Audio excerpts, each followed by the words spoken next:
Hello everyone, and welcome back to Autonomia, the show where we bring ideas from the libertarian left to everyday people, and foster conversation on what we believe in hopes of proving that we all have far more in common than we are trained to believe. My name is Hayward, and I am your host. As always, our intro and outro music come from a song called A Bigger Cage is Still a Prison by System Failure.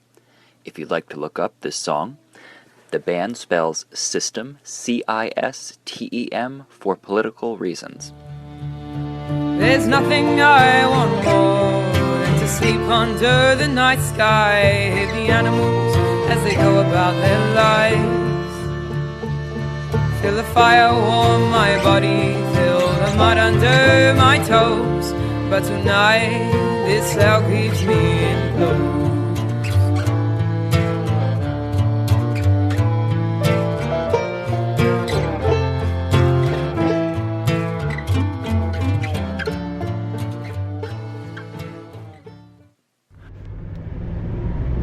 Hey everybody, welcome back.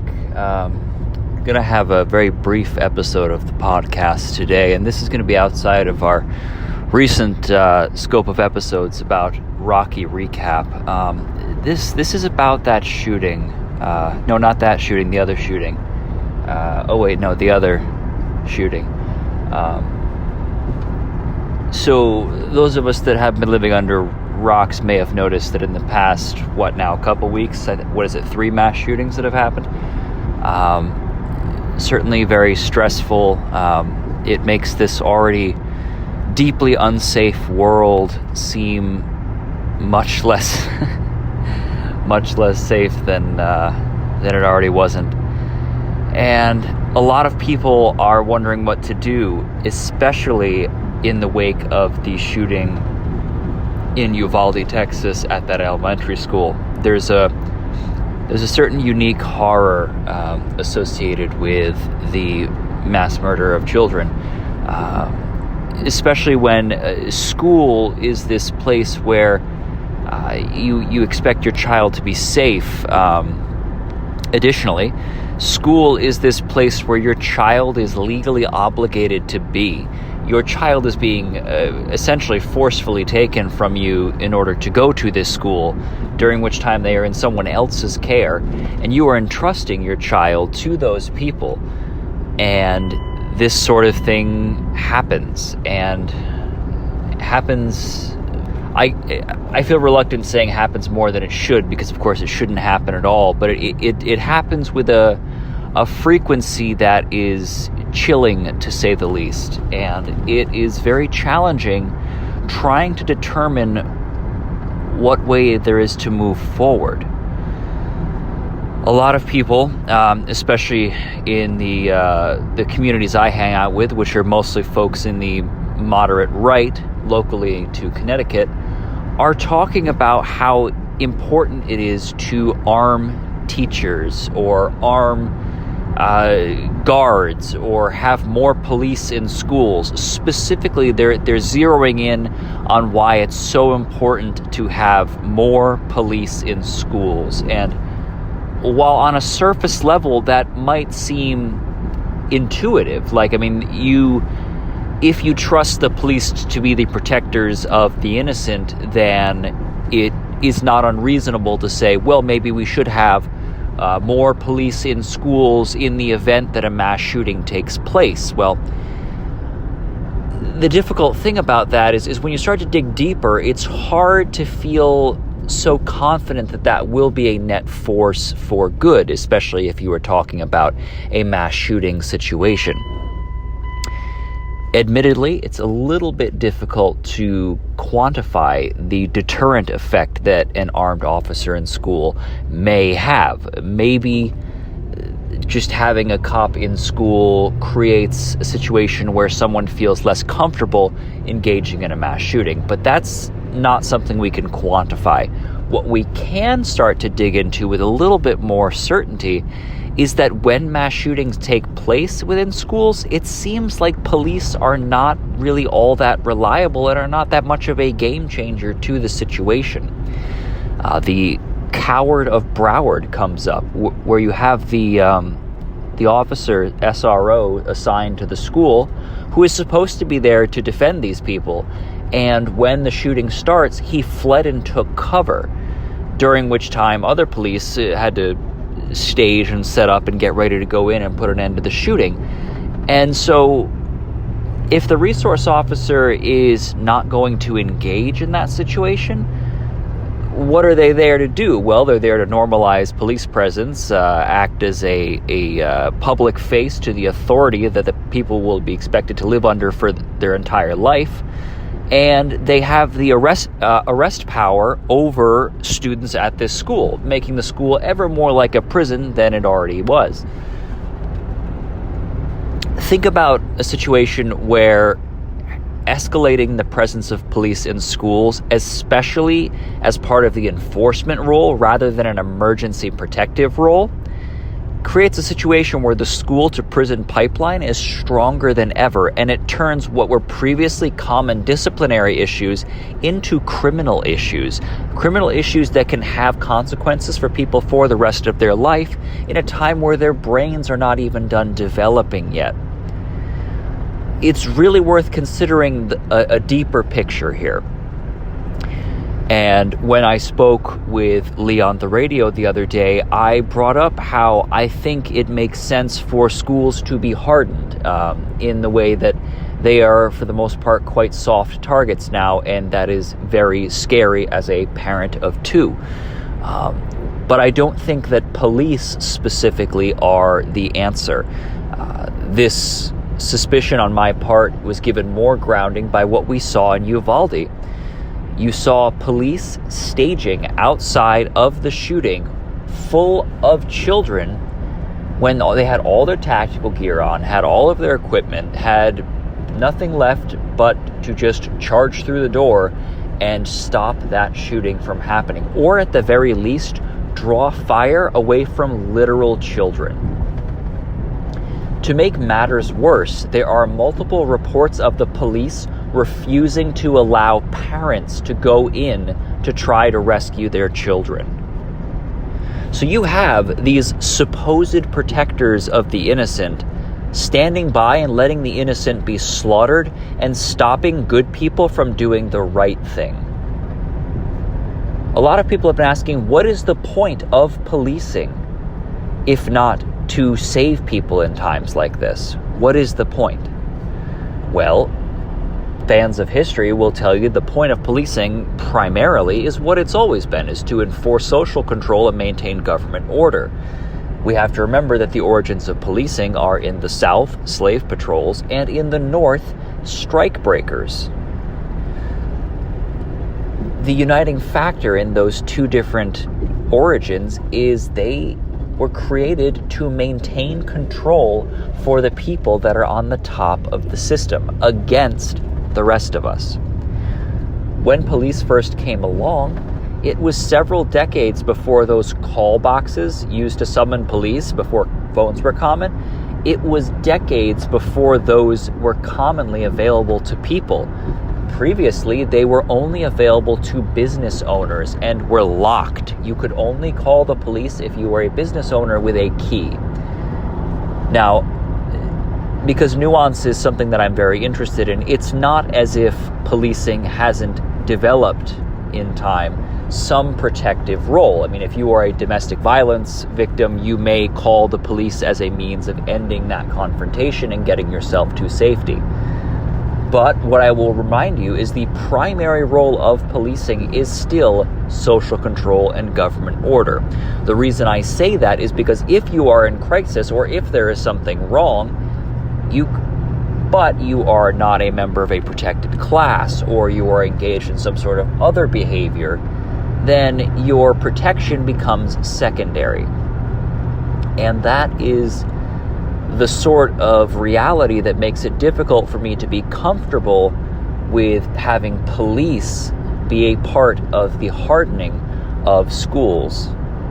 I think architecture is a very important role to play. I think it is possible, and this is my personal opinion, and my opinions are subject to change with new information. At this point, my personal opinion is I am open to some sort of emergency specialists being at those schools, ready and willing, critically willing, to act in times of emergency only. I do not support expanding the arresting power of a group of government officials in a school to destroy people's lives and not save them when the time comes to save them. So I'm open to some sort of specialist. I don't know what that is, but I'm open to that. With that said, I am a firm believer that an ounce of prevention is worth 10 pounds of cure. We need to look at our society. What is it about our society that breeds mass alienation, mass misery, and mass violence on a ridiculous scale? Liberals will focus in on guns, and perhaps that's part of it, but I would encourage people to look at other societies, both currently and throughout history, that are awash with weapons and don't seem to have, with such frequency, such extreme mass killings, especially of children. So perhaps guns are a part of that discussion, but in a context where we live in an imperialist state who uses violence to extort obedience from the majority of the people that they're constantly depriving of the ability to survive, I don't think disarming those people makes a whole lot of sense. I happen to believe that revolution is probably going to be necessary very soon in some form or another, and disarming the working class ahead of that is deeply, deeply dangerous. The American government has shown time and time again that it does not deserve a monopoly of force. Consider whether or not the American government, if it were a person, would pass a background check. I contend that it certainly would not. If the American government were a person and were subjected to a background check, not only would they not pass and not get their gun, they would probably be hauled directly to prison. So, I'm ranting here. And this is somewhat the purpose of this recording, just to rant and air out grievances. But I think if we start to investigate why our society produces mass misery, we might have an idea about why our society produces the kind of people that are willing to inflict that sort of violence on innocent people. A friend of mine once said, "Happy people don't go on mass murdering sprees." And I think that's very important to recognize. People that are happy and fulfilled and stable, generally speaking, are not likely to commit atrocities. They're likely to live their lives and pursue their own enjoyment, whatever that may be. So on Lee Elsey's show today, a email came in from someone named Craig, and apparently this is not the Craig that I know, because when I listened to the content of the email, or at least Lee's summation of it, I immediately thought it was the Craig I know. But apparently there is another leftist Craig in our area, and he talked about how capitalism is something to focus on in terms of why mass violence might occur. You have to think about a situation where a system that creates deprivation on an enormous scale is going to create desperate people, and desperate people do tend to lean towards extremism, or they look toward reasons for their situation. Look at the recent shooting in Buffalo, a great replacement theory. Why does great replacement theory have any legs to it? So because people are afraid that immigrants are going to damage their economic potential and ability to provide for their children. And if that were less of a question and less of an existential threat, something tells me that people wandering from place to place wouldn't really be so much of a fear. So you can think in that way, economic dynamics being a motivator for extremism. Another example worth exploring is the rise of Hitler in Germany. Do you think a lot of otherwise normal people in Germany would have been willing to accept the rise of the Nazi movement if it weren't for the fact that the Weimar Germany was in an economic crisis thanks to the overly punitive Treaty of Versailles? Do you think normal people would have said, "Oh, this guy's just a lunatic demagogue"?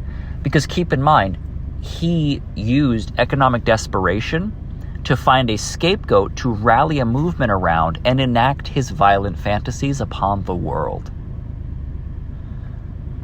So when it comes to mass shootings, when it comes to school shootings, I am a very firm proponent of preventative measures. We need to look at why our society breeds these people on a mass scale.